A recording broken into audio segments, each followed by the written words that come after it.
our viewer, good evening. How are you doing? Praise the name of the Lord.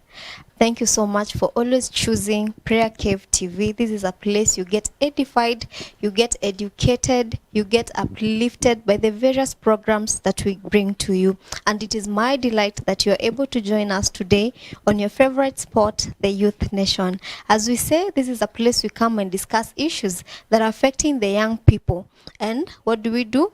We try and find solution or ways to navigate through these issues that are affecting the young people. And today we are going to talk about persons with disability.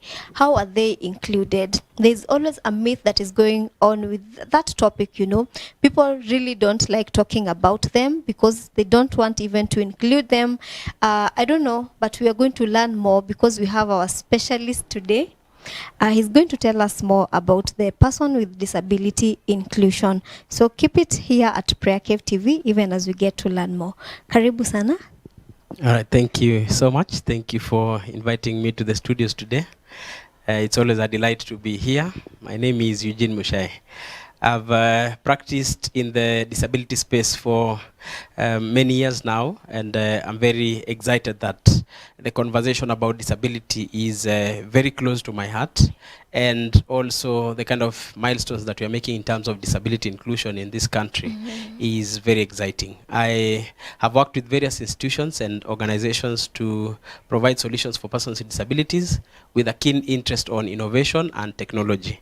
And so today I'm happy to have an engagement with you on what more can be done and what milestones we have made as a country so far. That is great. That's a powerful introduction.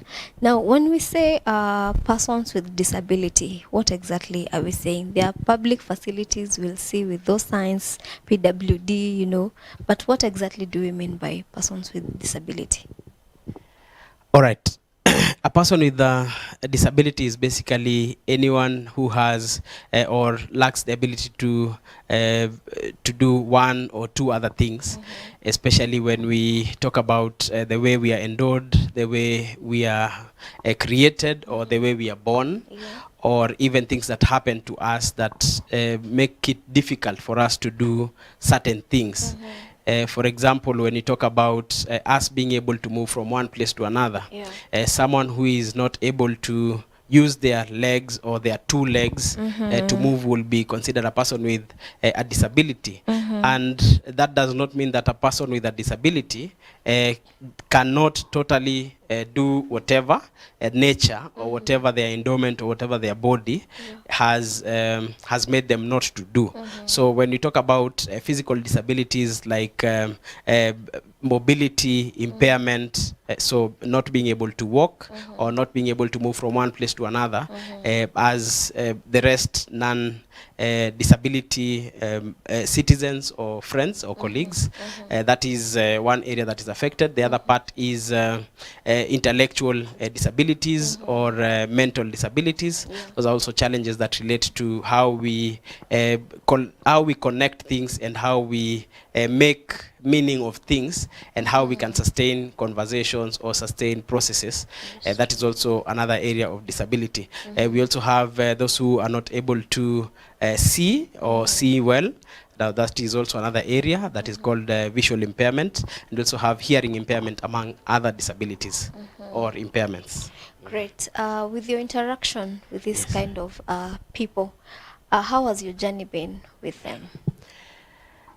The first time I met a person with a disability, I didn't even know it was a disability because that was over 20 years ago. And the way the person was introduced to me was that the person was cursed. So I met someone who is not able to talk to me, but could do signs that I cannot understand.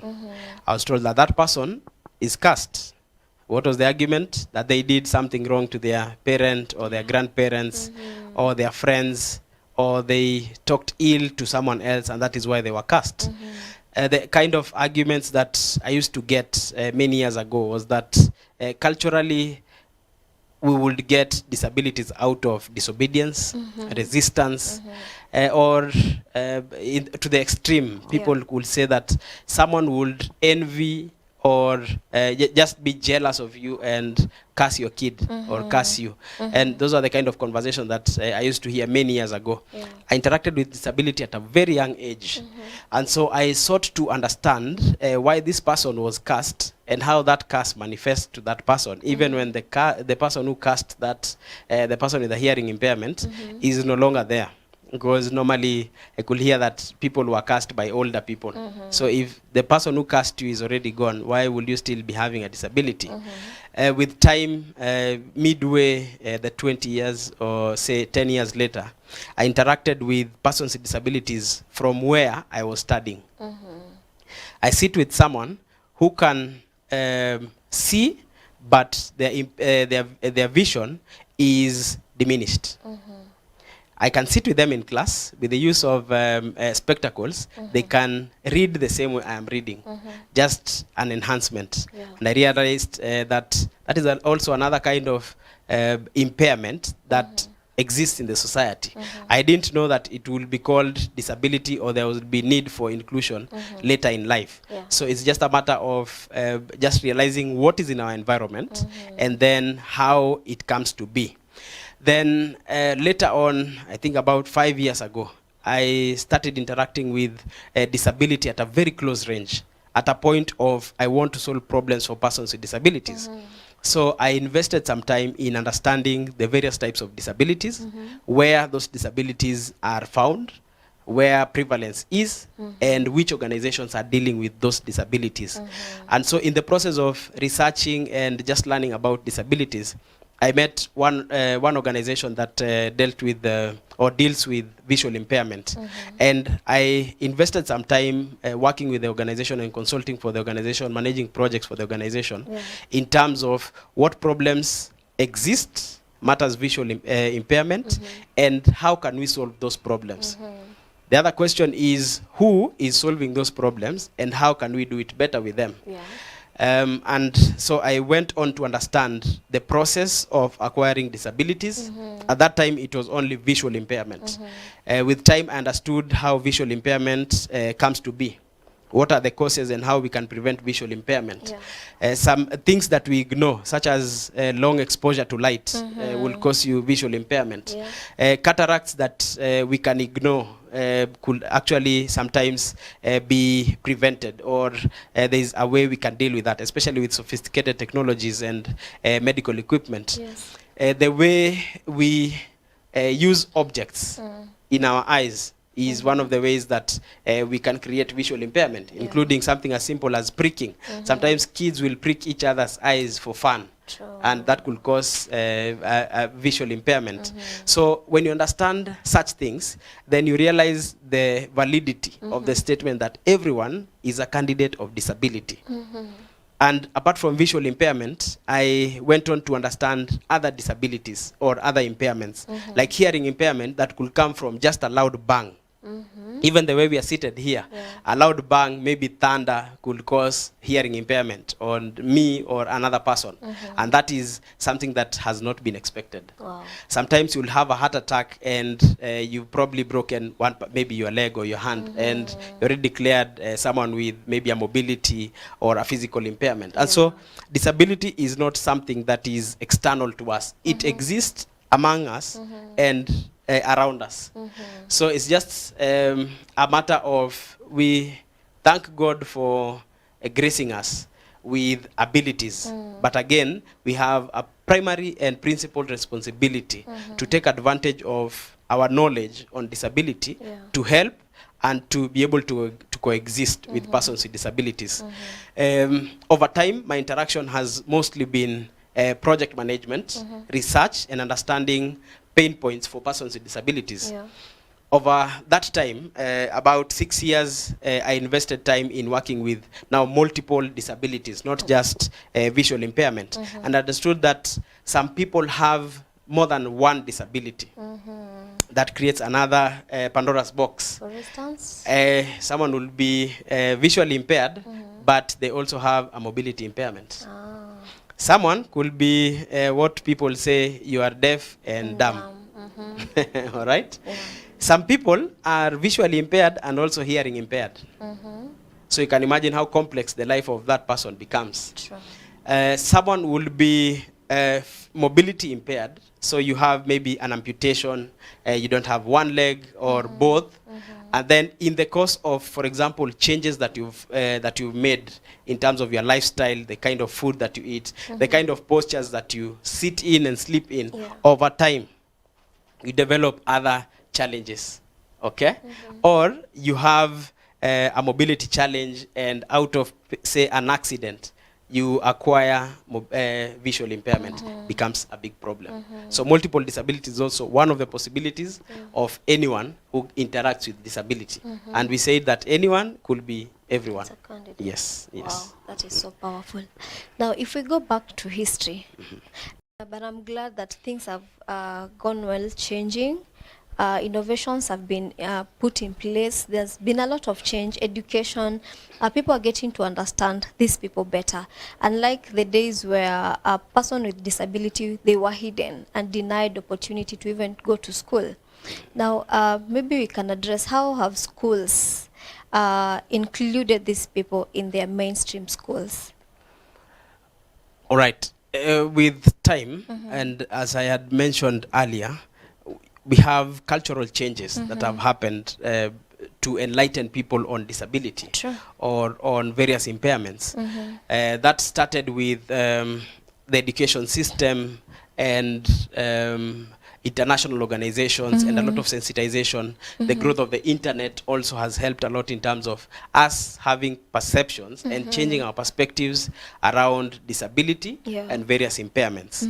So when I look at changes that have happened over time, over the past 20 years, for example, in Kenya, we have special schools, which are now given different names: inclusive school, adaptive schools, rehabilitative schools, and such.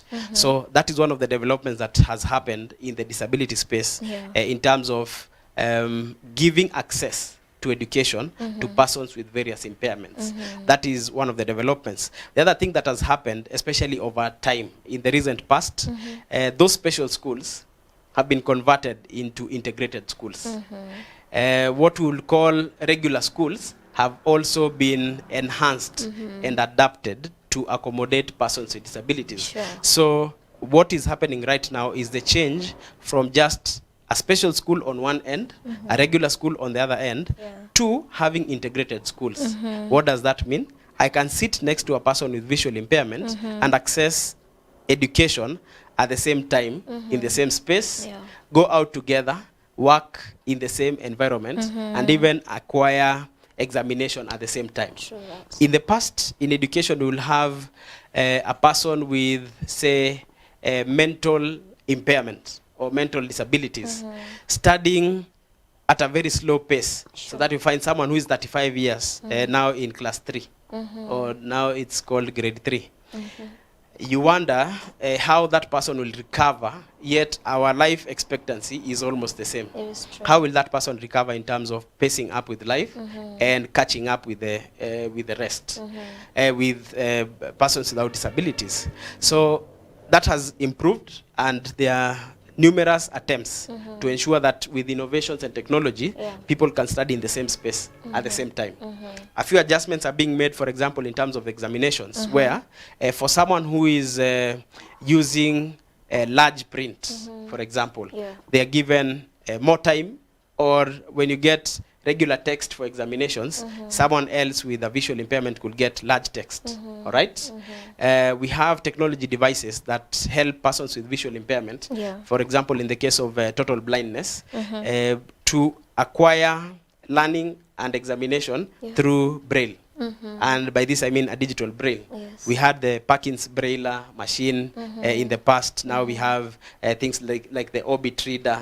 We have JAWS, a software that helps people to access information on the internet and education online or on computers using that software. So a visually impaired person or a person with visual impairment will access internet services the same way you are accessing it. Wow. Look at university education. I'm happy to note that I know a few lawyers who have visual impairment. They sit in the same law school and access the library of materials and resources through a digital braille called an Orbit reader.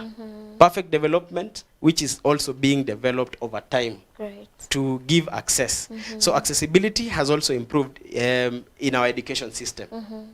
Adaptations that are being done even in our curriculum. Institutions like the Kenya Institute for Special Education, KISE, has done a lot of work and a lot of smart work and commendable job in assisting teachers across the country to know how to deal with persons with disabilities. Great. Means that if you have 50 students in your class, you are able to accommodate 40 without disabilities and 10 with disabilities and give them the same treatment. Yes, true. What is happening in the mental space? Psychologists, psychiatrists, mental health specialists are now coming up strong to give technical skills, counseling, and empowerment in our institutions. Sure. I'm happy when I see mental health specialists and consultants going to campuses for mentorship, talking to persons with disabilities, encouraging them and empowering them to become or to accept themselves even more. That has improved even the way persons with disabilities will have confidence to express themselves, to interact with people, and even pitch ideas. A friend of mine is on a wheelchair. He has mobility impairment. He has now completed university education within just 4 years, just the same time that any other university student will take. He completed university education within 4 years. And right now he's developing a solution, a gaming solution for learners with disabilities, multiple disabilities or different disabilities, to game as they study. Awesome. And also, the additional part of it is that they can make an income from that gaming. This is a person with disability creating solutions for persons with disabilities, and by extension, reducing dependency and increasing their confidence and their potential to generate incomes. That means our society is growing, and it springs from our education system. Awesome. Because education is what will give us power to create solutions for the world. Great. Do we have initiatives or programs that have been implemented now to create inclusivity among the peoples with disability? Yes, a lot of programs have been created over time, thanks to a lot of support from the government, non-governmental organizations, multinationals, and even corporate organizations in terms of promoting inclusion. So I look at programs in institutions. For example, institutions of higher learning. We have faculties that deal with persons with disabilities. A case study of Kenyatta University, which says that we have a hostel where persons with disabilities are staying, different hostels, because they're staying in, most of the time, in the same hostels that the rest of us will stay. But the university has created a transport system to allow a student to access classroom through a van that will help them move around at no cost. That is one initiative that has been done by Kenyatta University and has been tested and proven. Look at what is happening in the country. Matters action or affirmative action. Parliament sits and says that we need to have representation. Progressively, we are expecting that within a couple of years, 5% of each and every institution or organization must have persons with disabilities. The whole idea is to have about 30% being marginalized groups, youth, women, and persons with disabilities. I'm happy that most of the organizations are now moving closer to getting to 2% or 1%. And that is, of course, through government efforts. When you look at religious organizations, now having persons with disabilities leading or heading religious organizations means that where you get your motivation, because I think religion is a highly a motivation exercise or a building of spiritual tendencies and that is part of our culture. So as we motivate people to grow spiritually, churches and mosques and other religious organizations are now including persons with disabilities in the leadership, in adaptations of the physical infrastructure, Yeah. and that talks to everyone who is a congregant in that fellowship, so that you know there is potential for disability, and we need to accept, adapt, and assist persons with disabilities. Government institutions like the National Council for Persons with Disabilities, advocacy institutions like the United Disabled Persons of Kenya have proactively done studies, done research to understand persons with disabilities even more, Yeah. and advise Kenya National Bureau of Statistics. So they're also advising research agencies like KIPRA Yeah. to be able to now advise specialists and investors on adaptations that we could do.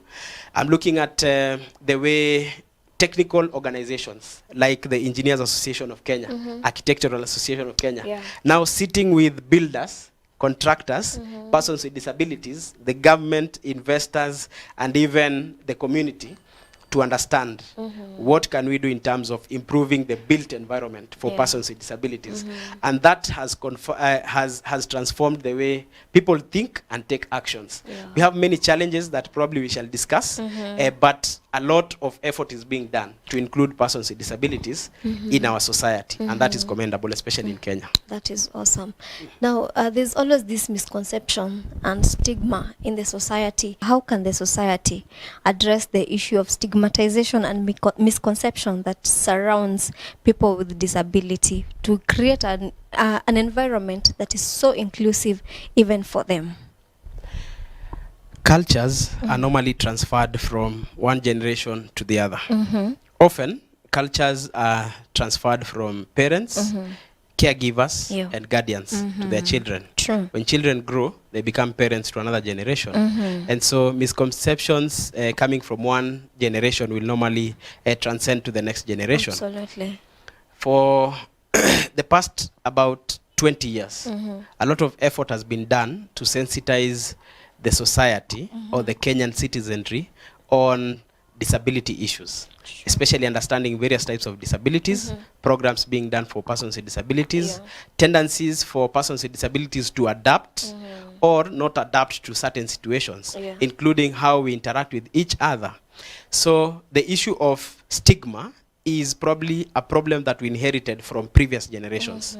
We don't have to transcend that to our future generations. That means it is the responsibility of people living in our time to understand as much as possible and then train the young ones who are coming up after us to learn about accepting disability, being prepared for disability, because sometimes if you start developing vision problems, and that can be corrected before it becomes visual disability, then you can access that help before it becomes total blindness.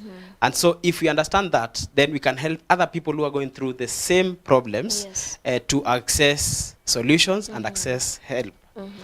Medical practitioners also have a responsibility in terms of educating their clients or the citizenry. When we go for, when we seek medical services in a hospital, for example, the doctors and the nurses should be able to encourage us. For example, in the event that one becomes, once one acquires disability in the process of medical treatment, then the nurses and the doctors should be able to encourage that person and even sensitize the family and the friends visiting and the one taking care of the patient on how to treat them better and even how to prepare them to get back to the society and accept the situation and even live better. When we talk about stigma, again, it is a function of culture. So if stigma can be condemned as early as now, then we are likely to have a generation, an upcoming generation, that will not treat disability as a problem, but rather as part of our living. Because disability is just like mental health. You could be stressed today and tomorrow you're happy.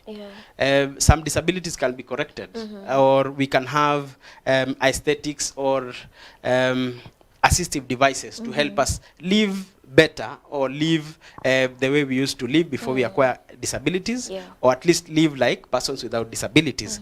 And so stigma, while it's a social issue, it's also meant to be curbed through affirmative action being done Yeah. from the society to the government to religion to education. And then technology has come to help us deal with stigma, the social aspect, by giving, for example, persons with mobility disabilities or mobility impairment prosthetics to be able to walk like us.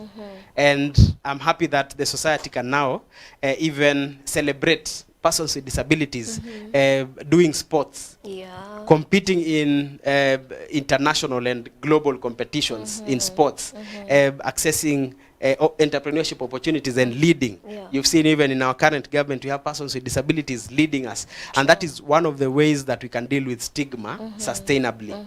First, sensitization Yeah. and education, then create alternative solutions to problems that are caused by disabilities, like technology, like internet that helps a person with disability to even do online work, Sure. so that they're able to generate an income the same way as the able persons.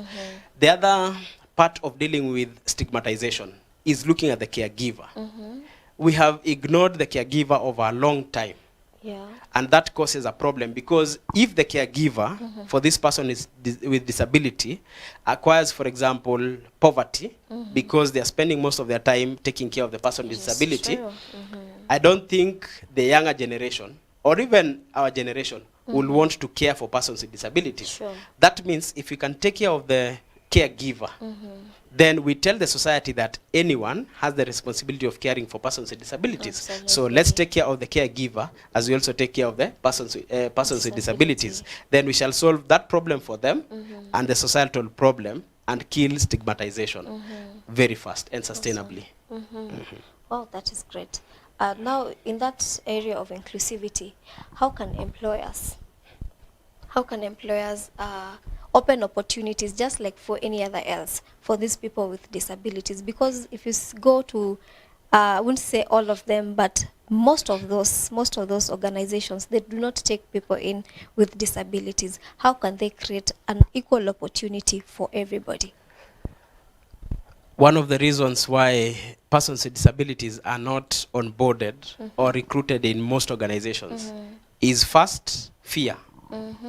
A lot of organizations and recruiters fear abilities or doubt the abilities of persons with disabilities. That is from research and observations. That is the general feel, although that is changing over time. Yeah. So if we fear taking persons with disabilities on the basis of we don't know how to cater for their needs, we don't know how to include them in our processes, then we shall not solve problems for them. Is it even the fear of providing for them, or is it the fear that they will not be productive? Actually, to the company? the two issues actually are major in terms of how that interaction and that transaction is done. HRs or organizations fear first that this person is not skilled enough. That is one challenge. If you're not skilled enough, then by any right, I don't need to take you into my organization. Sure. The next part is you are skilled, but can I sustain you within my systems? Do I have, for example, space for your wheelchair to move? Do I have adaptations for you to move within my corridors or the corridors of where my workplace is? Yeah. That is the other fear. And that has been a major challenge. True. Explains why most organizations are struggling to even get the 5% disability inclusion in those organizations.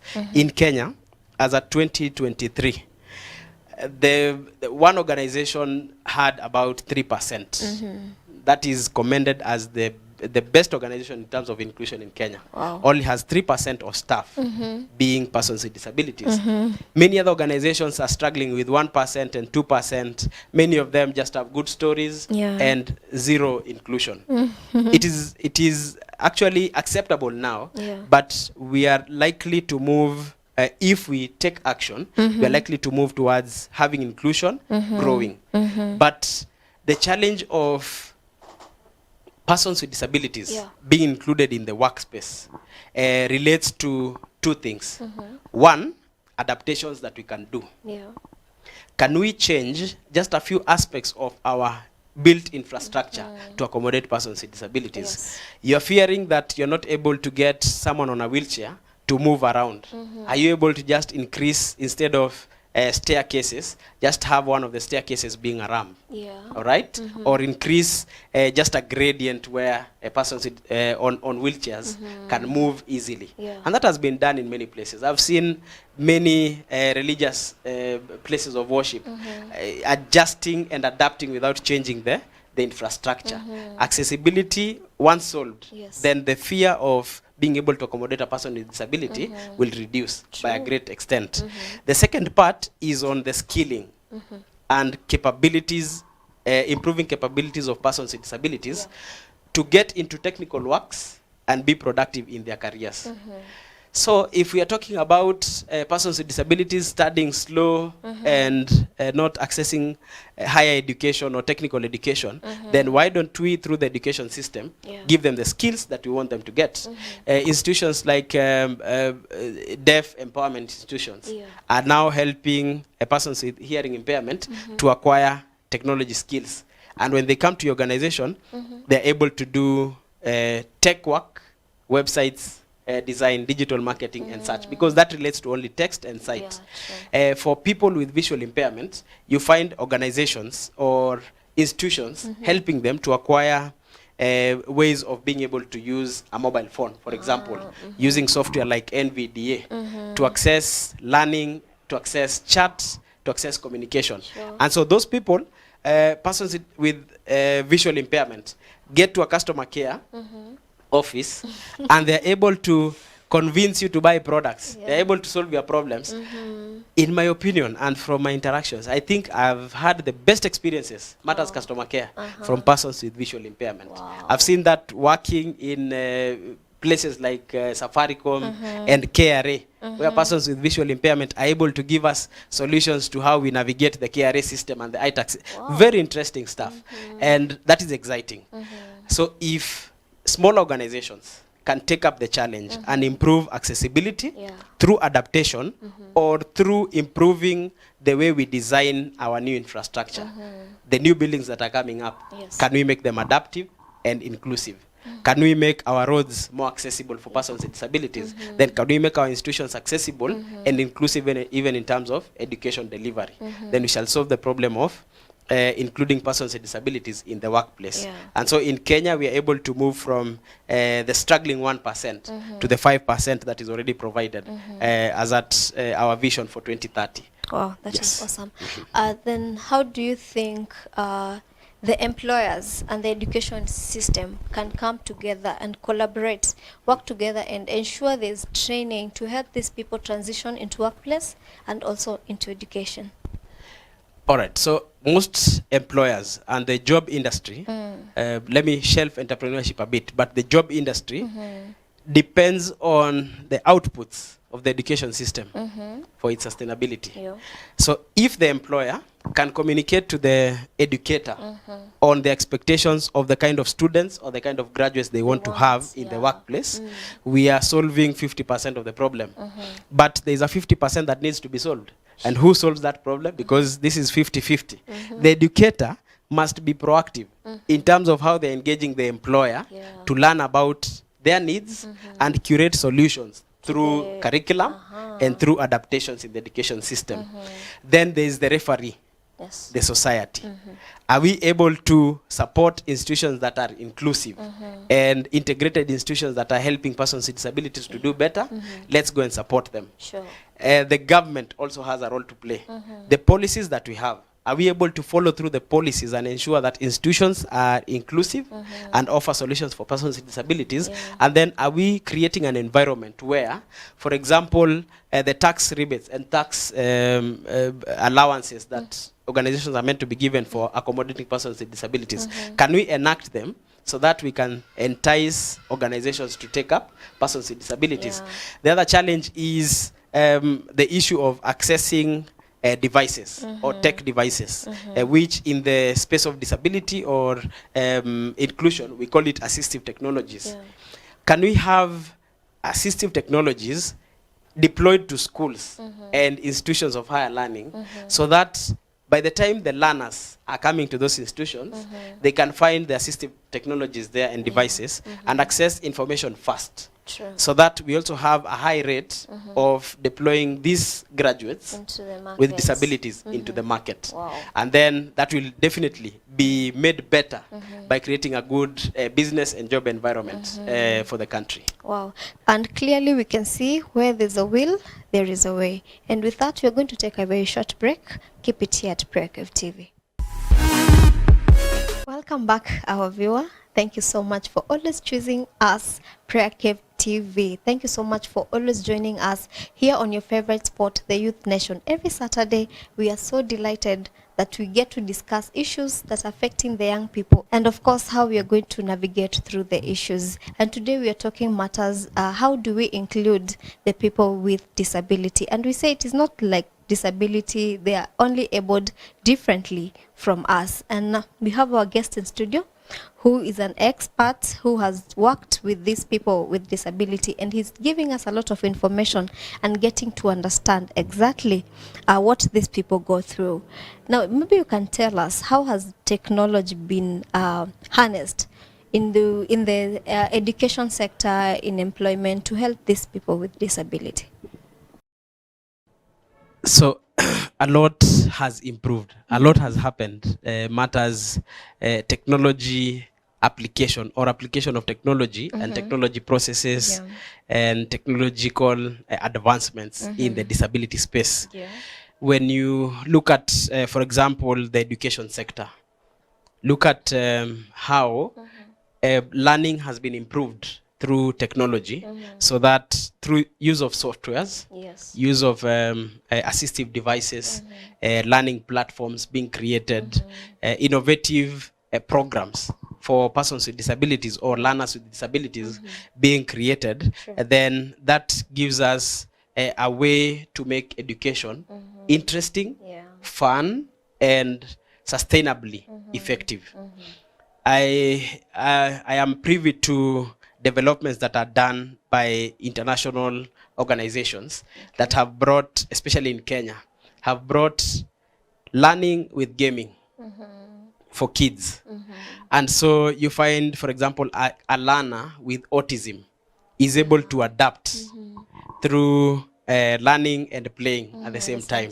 So depending on their concentration span, they're able to get learning, and then immediately after acquiring learning, they get playing.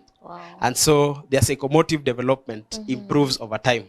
When it is detected early, and when such support is given early, then a lot of improvement is done in terms of access to education. The other thing that we have seen is definitely adaptation of schools and learning institutions in terms of accessibility and inclusion of programs. You find that, for example, when people or when institutions are creating games or sports or competitions, may it be research, innovation, essay writing, and such, they have considerations for persons with disabilities, and that is interesting. The other part of educational development that has happened is where teachers are trained across the country to help persons with disabilities integrate, work together, and access or acquire good results together.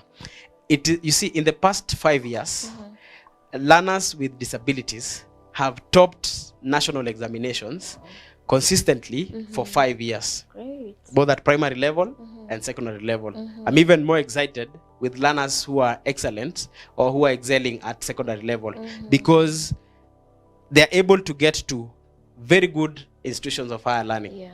That is expected to convert after higher learning into good careers.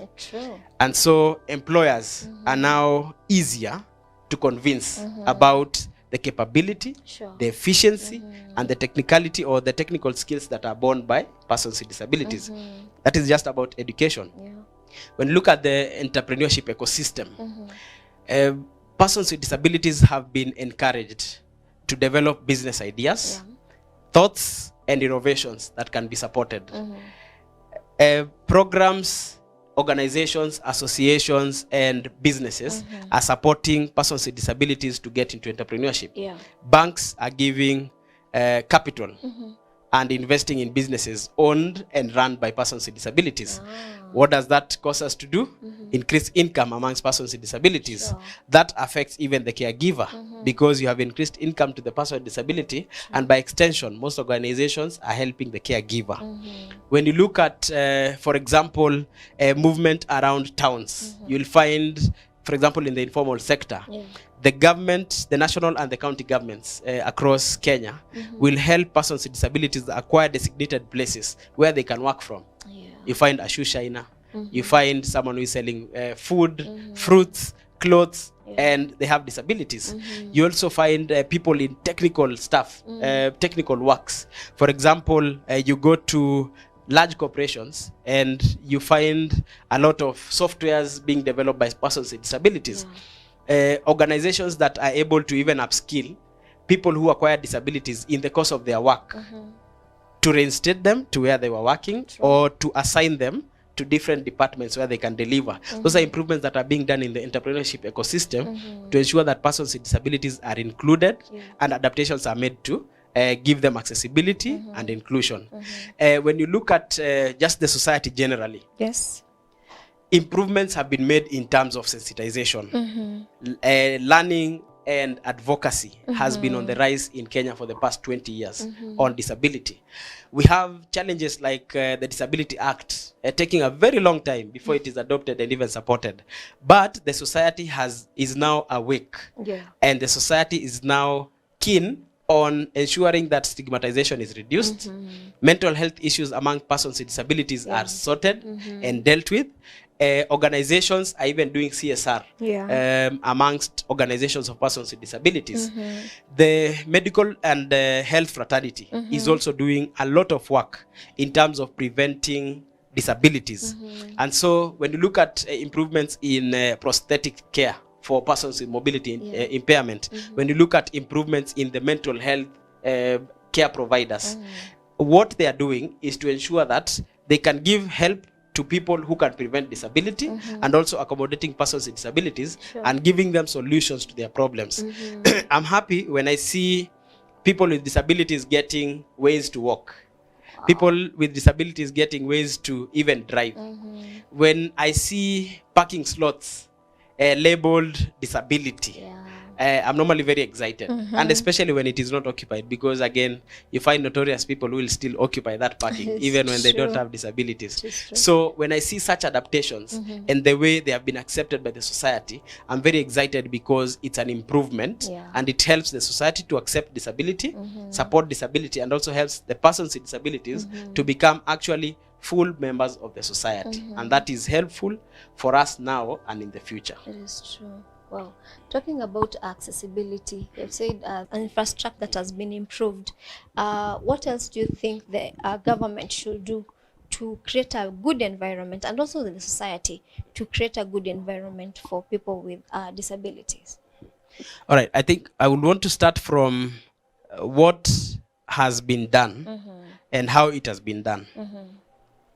Look at the way improvements have been done on major highways.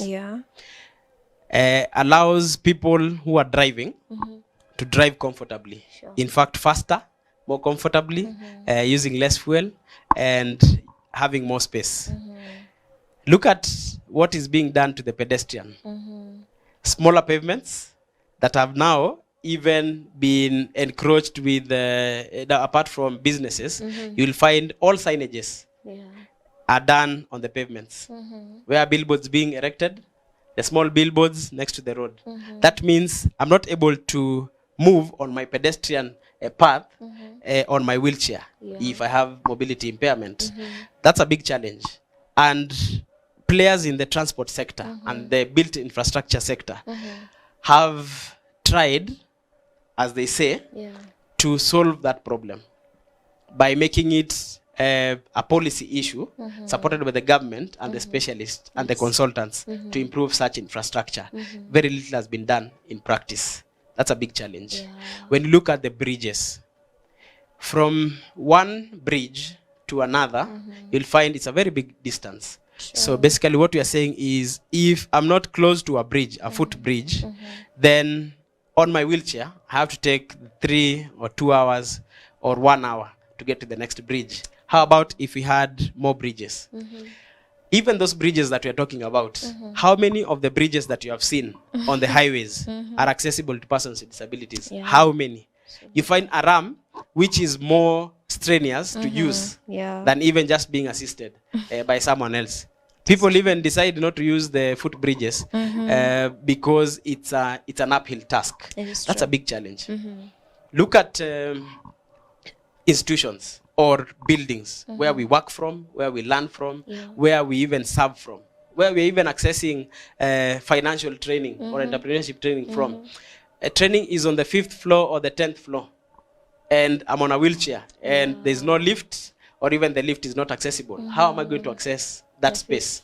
Unless, now for instance, we do technology and make learning more accessible through the internet. Another challenge I've seen is about housing and how urban areas especially are planned. I don't know a place in most of the major towns where you can move from your residential place to your shopping area or the market, to the school, to the religious place, and come back to your house without being assisted. I don't know one town in Kenya that has such adaptations. And making adaptations has taken a very long time in terms of what needs to be adjusted. Sometimes those adjustments are just minor issues like ramps that we can do anytime. Adjusting our lifts can be done anytime. But where is the main gap? Because that is a good wish. It's actually enshrined in the acts, Disability Act, policies that have been expressed. Advocacy groups and research organizations have given wonderful recommendations to what needs to be done. But the person implementing the policy or the institutions mandated with implementing policies for persons with disabilities have been either very slow, not as aggressive, or are part of theoretizing disability as opposed to creating solutions for persons with disabilities. Because when I look at organizations that are mandated with disability and they are crying about not being able to talk to the county governments so that they don't approve buildings that are not adapted or inclusive, then I wonder then who should be advising the county government if not you, the regulator, who is mandated to deal with persons with disability issues. The other thing is when you look at the government and how it supports affirmative action. We are very fast and quick to say that we want to support women. In the past 10 years, we have supported women programs all over. An entrepreneurship program for women, young women, we want you to get into business and such. What are we saying about persons with disabilities? What is the government doing about affirmative action for persons with disabilities? Most businesses are not able to get to the 5% target for including persons with disabilities. What support are we giving to the businesses so that they can take up the 5%, and then we shall create solutions from the business side and the society? Good. So the other question will be, then what adaptations do we need? Because we have this challenge and we have the root cause. One is to look at the infrastructure, the built infrastructure in the country. The current one. The current one, and make it better. That will be cheaper than thinking about starting afresh. That will be, in my opinion. A specialist, an engineer, an architect will probably have a different opinion, depending on the technicality and the experience. So I would assume that it will cost less to adapt what we have, test it for the market and for the user, and then see how to make it even better. For new roads, new built infrastructure, even new devices and new technologies that we are creating, can we have the feedback that we've gotten, the recommendations, and convert them into our plans so that our buildings will come with lifts, adapted with braille, and wide enough to accommodate persons on wheelchairs. Including even having screens for persons with hearing impairment for them to read what is happening in the course of the interaction with the physical space. Look at what we have in our pavements. at what point shall we respect persons with mobility impairment and give them space to move around without affecting the main road and the pedestrian? Because this is a pedestrian, but who is on a wheelchair. Can we create room for them? True. I've seen many pavements that even have barriers. So you even wonder, okay, I'm on a wheelchair and I'm on this path. Yet you put a barrier at some point. So how am I meant to get to the path, which is normally raised? Yeah. How does it work? And the other thing on the built environment, it is very prudent, or it will be very prudent of the government, as it does a lot of sensitization and pushing the business people in terms of taxes and in terms of what remittances people need to do. Could we have such a push in terms of affirmative action for persons with disabilities? Can we have businesses being encouraged to accommodate persons with disabilities? Can we actually give persons with disabilities the tax exemptions that we have said that we want to give them? Because when you look at access to tax exemption for persons with disabilities, when I interact with persons with disabilities and ask them, how does this taxation allowances and exemptions work for you? And they say, while the exemption is there, access to that exemption is my biggest problem. It will cost me the same tax that I've saved to access whatever I want to buy or to import. So it becomes +1 -1 for them. That is how they perceive it. And it's a genuine concern, because if you make taxation too high for a person with disability to access whatever you're giving them as an advantage, then we are losing the battle. It is true. The other thing that you can do is definitely increase advocacy, increase funding for inclusion programs, and also increase capacity building for the society to deal with persons with disabilities. It will help us to keep growing and adapting. When I know, maybe just to add weight to the previous points on adaptations, technology has come to help us solve more problems. The internet has come to help us make access to information, communication, and solve internet problems even much faster. I can trade from Nairobi, sell goods in China, buy others from Korea, and deliver some in the USA. So if that is possible from where I'm seated, then we just need to bring technology closer to the person with disability for them to do that trade. Of course, we need to couple that with strong bilateral trade agreements and engagements so that we can have better trade relations. Support persons with disabilities to access learning through assistive technologies. Support persons with disabilities to access entrepreneurship through favorable financing options for persons with disabilities. Access to credit should be favorable to persons with disabilities. You don't want to tax people at 36% or 20% while this person is already struggling with accessing income. So if we increase their income through entrepreneurship and also through the job market, building their careers through education, upskilling, extensive learning, and advanced capacity building, then we can help persons with disabilities to earn more. When you look at even social interactions for persons with disabilities, technology will help you who doesn't have a disability to talk to a person with hearing impairment through chats. You can text a person with hearing impairment and you're able to have a conversation. They can also reply to you. We can solve problems. That is a function of technology. Look at how they're able to do research. They can do online research, submit it to you. You can do your research and submit the findings to them, and then they can help you analyze the data. So can we also take advantage of spaces within technology where persons with disabilities can thrive, like developing tech solutions, creating softwares, managing processes even for organizations. I think HR can be managed online, such things as customer care. Those are just things that we can enhance through technology. And the internet has done us good.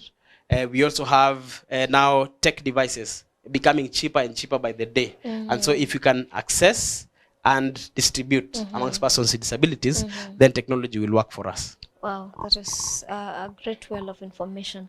Maybe you can just inform a caregiver or a parent what can they do to foster an environment that is conducive and inclusive for their children and even also for the people with disability? Okay. The challenge of the guardian or the caregiver starts with what adaptations do they need to make immediately they get someone with a disability. Yeah. That is for the case of acquired disability. But for the case of someone who is born with a disability, then the parent, being the primary caregiver or the guardian, has the responsibility of estimating what changes they will get in terms of their lifestyle and such, and then seek help. That is first. Because when you're given a shock, for example, you give birth to a child with autism, probably you won't even notice in the first year. The second year or the third year is when you're now confident and you can observe, or by the end of the first year, you can observe that actually this is an autistic case. If you can seek help as soon as possible, then you as a caregiver will have less burden because you'll understand what problem you're dealing with. That is where we start solving problems. The other thing is, as a caregiver, is there a way you can find ways of splitting time between what you're doing for the person with disability and what you need to do for your own life and development. Because if, for example, you are earning an income and you stop making that income in the name of you're taking care of a person with disability, then we have created a problem. We're actually increasing poverty instead of reducing poverty. That's a big challenge. So the caregiver needs to be empowered to be able to know how to split time or seek assistance so that we can have a caregiver who is also empowered. The other point about caregiving is that most of the caregivers are not educated on how they can leverage technology to assist persons with disabilities. Most of the time, you'll not be required to assist a person with disabilities 24 hours. Or for the full day, for the full working day. So can we teach guardians and caregivers on how they can leverage technology or physical built infrastructure to accommodate persons with disabilities and reduce their contact time or reduce the time they are required to support them. That way they can be more productive. The other part about caregivers, which is very keen, and especially in this current world, we need to understand that caregiving is tormenting in the head. Especially when you start looking at it from, I am losing opportunities because of taking care of this person, which also reduces your productivity in terms of assisting them. So if we can enlighten them on how they can deal with mental health issues, how to take a break, how to communicate with the person, how to seek help, and how to even find enjoyable ways of interacting with this person. For example, if you want to go for fun and you're able to move with this person, why don't you just move together so that you can have fun together? That way it will be less burdening to you. The more you think about disability as a burden, the more it affects your mental health. So if you can get assistance, maybe through psychologists and psychiatrists, support caregivers through psychosocial support, through empowerment, advocacy, communication, training, upskilling, and capacity building, then you can reduce challenges that caregivers go through when they're taking care of persons with disabilities. And the society also has a role to play in this whole conversation. Persons with disabilities cannot just exist in isolation. Caregivers are the bridge between the external world or the society and the person with disability. So can the society provide more support? Instead of saying, laughing at you because you're taking care of your child with a disability, the society should be there to support you so that you can support your child with disability or your neighbor or your friend or your spouse. And that should be part of our cultural orientation and how we build our culture. What policies and advocacy do you think are needed to foster, of course, creating an inclusive environment both in schools and even in the employment sector for the people with disabilities? All right. So the first recommendation that I will give in terms of policy development is on creating empowerment for persons with disabilities. That one is important. We can talk about it from morning till night. We can talk about it from January till December. But unless we take action, affirmative action and give it flesh, give it weight, and give it the seriousness it deserves, then that will be a pipe dream. So we have great ideas that have been shared in terms of policies. Implementation has been very slow for a long time. If an act can stay for more than 30 years before it is adjusted, or 20 years before it is adjusted, then that's already a problem. True. So can we can we accelerate the way we make changes to our policies in terms of disability inclusion? The other part that we discussed is definitely adapting the built infrastructure. Policies around you building or constructing your residential place without accessibility adaptations. Those are conversations that people should not have. The regulator, the approver, and the technical person doing the construction should be in line and in agreement in terms of, let us do an inclusive building, including the road network, the kind of equipment that we have, all that should be adapted. And then the other part is on policies that relate to health. How are we making healthcare accessible for persons with disabilities? If I am going to pay the same as a person with disabilities, who majority of whom have relatively lower incomes. When you look at the population and how demographics look like, a lot of persons with disabilities actually fall under the lower income cadre in the society. So are we giving them the same treatment when they want to access healthcare? Are we treating them with dignity to an extent that healthcare is interesting for them to access, as opposed to what happens nowadays? They decide, because it is very expensive, I will not access healthcare. Let me just die if I have to die. So we lose people because they cannot access healthcare. If we improve our policies around healthcare, for example, the cost of medicine, the respect or dignity with which they are given healthcare or treatment. When a person with disability comes to the hospital, are you going to give them further sidelining, or you're going to give them at least some support to access healthcare faster? If you can even improve the way we relate with persons with disabilities, that will improve also how they can perceive life, perceive the society, and even contribute and participate in the society. Another policy that is very important is access to education. Institutions should be empowered through policy to be adaptive and now move from special or non-disability engaging to integrated institutions. If we can make that part of our education culture, then we have solved a lot of problems relating to stigma, relating to our empowerment and how we want to build a generation of empowered persons with disabilities. We shall solve that through education. Of course, I cannot stop without talking about entrepreneurship. Policies around access to credit. That one is very, very key to improving the lives, especially in Kenya right now. A lot of people are not able to access capital. So can we give them access to credit? If you ask for a lot of collateral or expensive collateral that persons with disabilities are not able to get, now you have created a problem, because you have created a demand or a wish on this side which cannot be served.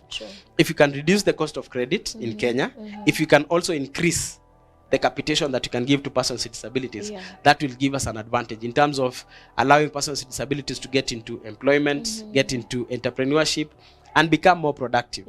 And trust you me, the more persons with disabilities we have in entrepreneurship, the more problems we can solve, because they understand human problems and social problems more than ourselves. If you don't have a disability, you cannot understand more than the person who is going through the condition. So if they can come into the entrepreneurship space and help create innovative solutions, then we shall be better as a country, even in being role models for other countries in terms of inclusion. And that will help us as a country. Wow. That is great information. Time again is not on our side. There's so much we can talk about when it comes to this topic of people with disability. But even before we part, maybe you can give us parting shots. All right, thank you so much. It's always a pleasure being here, and I think when we talk about disability and talk about an important aspect of the society, that keeps me excited. When I see persons with disabilities getting out of their way, solving problems, smiling, being happy, moving around, and even interacting with the society comfortably, that gives me a lot of joy. My challenge will be to all citizens of this country to just look for ways to reach out to persons with disabilities, assist them where they need help, also help them to become better so that we can be an empowered society together. And as individuals, especially those in careers and those also in employment, it is our role, our moral obligation for us to seek ways to help persons with disabilities to get better. Through technology, through entrepreneurship, and also through mentorship. As an individual, I'm very excited with the milestones that we are making as a country and also as a society. Reduce stigma is something very important. And if we can keep improving our policies, our associations, and even our communications with persons with disabilities, then we shall become better together. Thank you so much. Great, great. My viewer, as you've heard, let us be each other's keeper. So whenever you meet these people, remember they are part of us, they are part of our society, and it's together we join hands and we become united, and we are going to make great steps into improving our society and making it more comfortable for people with disability. Thank you so much for tuning in and keeping it here at Prayer Cave TV. And until next Saturday, God bless you. See you.